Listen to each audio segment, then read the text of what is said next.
Hey everyone, here is our daily meditation for today, the 19th of May. The truth about how we possess and then exercise influence over one another is something I'm still considering as we approach another daily meditation.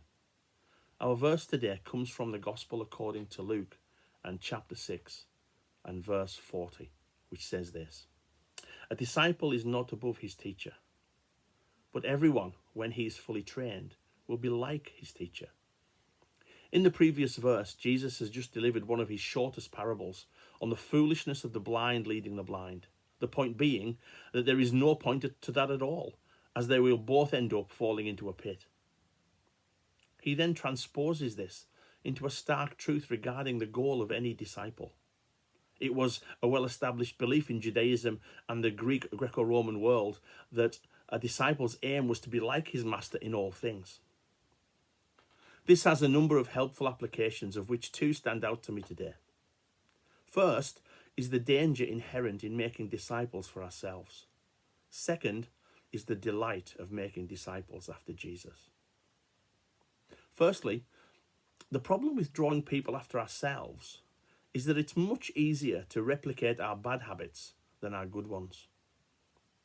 I remember a story about a well-known Welsh preacher who was all the rage in the early 20th century. Many aspired to be like him and to preach like him, and took to imitating his mannerisms in the pulpit, one of which was a pronounced flick of the head, which the original preacher used to clear the hair from his eyes. To see this replicated, even by people who had little or no hair, but still tried to flick it out of their eyes, became a sort of standing joke at the time. We need to be careful whom it is we imitate, and even more careful when we seek to get people to imitate us.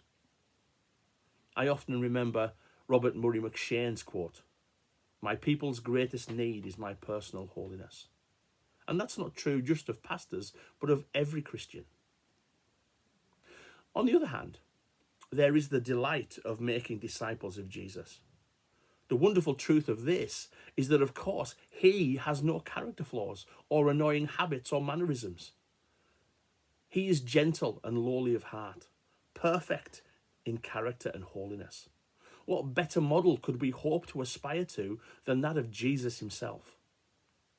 Paul, in his letter to the Corinthians in chapter 11, displayed great wisdom when he urged his readers to be imitators of me as I am of Christ. Now, God has designed the Christian life so that much of one's progress comes through imitating other Christians, imperfect as they are.